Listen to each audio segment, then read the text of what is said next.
This announcement is clearly a very last minute kind of announcement. I've been a finance minister. All the telltale signs are there. It's done at the last minute. It looks rushed. There's no clear timeline. There's no business case.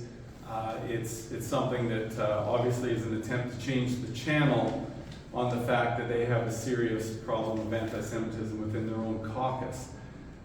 So here's the thing that we need to know. It's something I actually support, a new tower at the hospital. I called for this 9 months ago. I was the Minister of Health that built the original $500 million tower at Surrey Memorial Hospital. I'll remind you that we built it and designed in on the 3rd floor a wall that could be punched out so that we could build a sky bridge and build a second tower, which is why I called for the government to get going on this right away so that we could have cardiac services, trauma services, and make sure that we have pediatric services on a brand new tower built next door. Sadly, what we've seen today is a government in crisis that is just trying to take this announcement and spit something out without anything in the budget that actually is allocated towards a second tower at Surrey Memorial Hospital. So it's more of what I expect we'll see in the coming months, which is a government that's going to make announcements, re-announcements, more promises, without any real details or any sense that it's actually going to happen. So with that, I'm happy to open it to questions. Sure. Sorry. Turn it over to your So I just wanted to ask you, Premier Eby today, in his announcement, he took a couple of jabs at you for when you were health minister, that you, in 2009, you were given an opportunity to start actions for a new medical school, also that you sold the land that they could have built a hospital on. What do you say to criticism aimed at you that you didn't do enough when you were health minister? Oh, I'll put my record up against David Eby any day of the week. I built the $500 million tower that he was standing in today to make his announcement. The $250 million Jimmy Patterson Outpatient Center, which is just a block away, was also something that we built during our term. And they keep bringing up this nonsense about us, the second hospital land being sold. That was a decision made by the health authority that it was surplus land. It was not where they believed that a second hospital should be built, and I would agree with that decision. And by the way, it is actually a whole bunch of hundreds and hundreds of units of what was affordable housing at the time. Follow up, Mayor? I'm good. Wolfgang? Yeah, Kevin, do you really think that government slapped us together over the weekend just to change the channel on what happened last week? 100%. And you can just tell, like if you read through it, it's so obvious. First of all, there's no money in the budget. Everyone should be really clear about this. This is not something that they had contemplated as recently as a few weeks ago or a few months ago. It's the fact that the timeline is very vague. Well, we're going to have consultations for the next 15 to 18 months. They don't even know what they're announcing, frankly.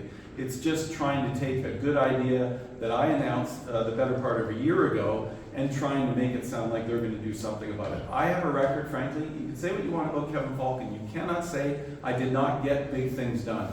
Whether it was the Canada Line, the Evergreen Line, the Surrey Memorial Hospital, the Jimmy Patterson Outpatient Center, we have a record of building a ton of infrastructure. And these folks don't know how to get it done. Follow up, Wolfgang? Al? Do you think that besides just trying to change the channel, this is also part of the NDP's run-up to an election in which Surrey is going to be a key battleground for who gets to form the next government? Well, of course Surrey is a key battleground, but remember, the Surrey mayor, the council, virtually every business leader said that the last budget was a disaster for Surrey. There was virtually nothing in it for Surrey. At a time when we've got the schools bursting at the seams, at the time when they're double stacking portables in the Surrey School District, having to look at that, at a time where we're seeing portables in front of Surrey Memorial Hospital to deal with overcrowded pediatric cases, who really thinks this government has any credibility to suddenly just appear and say they're going to build a second tower when they've never discussed this before? It's just simply not credible, and nobody in Surrey is going to believe it. Follow up? What would your promises be to Surrey if you were to become premier in terms of what you do to help them with education, to help them with healthcare, to help them with the issues that the city is currently facing? Well, the first promise would be we would get things done. Because when I say we're going to build things, we build them. Whether that was the $500 million tower at Surrey Memorial, whether it was the $250 million Jimmy Patterson Outpatient Center, whether it was widening 176 to 4 lanes or number 10 to 4 lanes, or building the Port Mann Bridge, or the $1.5 billion South Fraser Perimeter Road. When we said we were going to get stuff done, we got it done. The problem with the NDP is they either make promises that never turn into anything, or they cancel great projects like the 10-lane bridge that should have been up and over the Massey Tunnel by now. Rob Buffum, CTV. Hey, Kevin, I saw your video about the concerns regarding diversion of drugs and Yes. refugee busts. I want to get your take on that. The Premier's asked about that today. Alberta's Premier's expressed concern. What are your concerns? Well, we've been saying to this government for well over a year now that drugs are being diverted. Free, publicly supplied addictive drugs called hydromorphone, which is 3 times more powerful than heroin, are being diverted and trafficked by criminal gangs and often ending up in our schools and our colleges. And, the government has refused to listen. Now we're seeing police doing major busts with 20,000 hydromorphone pills being part of those busts. I mean, for goodness sakes, how much more madness can the public in this province take? This is a program that's spun out of control. We're not even getting good results. We're seeing record number of overdose deaths. And frankly, they've got to end this reckless program and end the reckless decriminalization.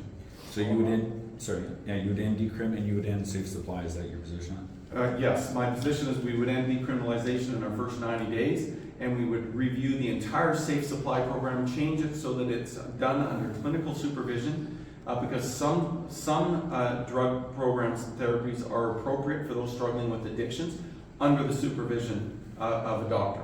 That's the missing link right now. They're just handing out free drugs willy-nilly, and it's creating a disaster in our communities. Amelia McCowers, Radio Canada. Thank you for taking my question. So I was wondering, during your time in government, why didn't you build the school for the medical school, like in Surrey? Well, because remember what we did do. We took the seats at the UBC medical program from 128 seats that had not increased by 1 under 10 years of the NDP previous government, and we more than doubled them to 288. And then what we did is we expanded training for medical doctors to University of Victoria, to University of Northern BC, to the University of BC Okanagan. So we expanded the schools that are training doctors right across the province. So we've done more to expand doctor training in this province than any government had done previously. And I'm proud of that. So the NDP promised that they would open a new school at SFU. Years later, where is it? They were supposed to be graduating people 2 years ago. And as usual with the NDP, it's an empty promise that's resulted in nothing. Paul Amelia. And so Mr. Dick says that the money is in the 10-year capital plan.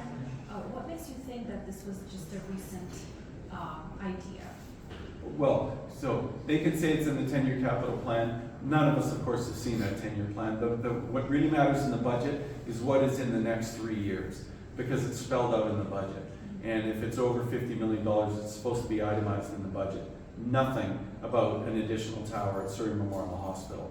And you can just tell by reading the press release. The timelines are extremely vague. There's no business case. Everything about it just shows that it's a last-minute attempt to try and change the channel so that you folks will hopefully be talking about this instead of the questions that they're going to get in question period about the anti-Semitism that's rampant in the NDP caucus.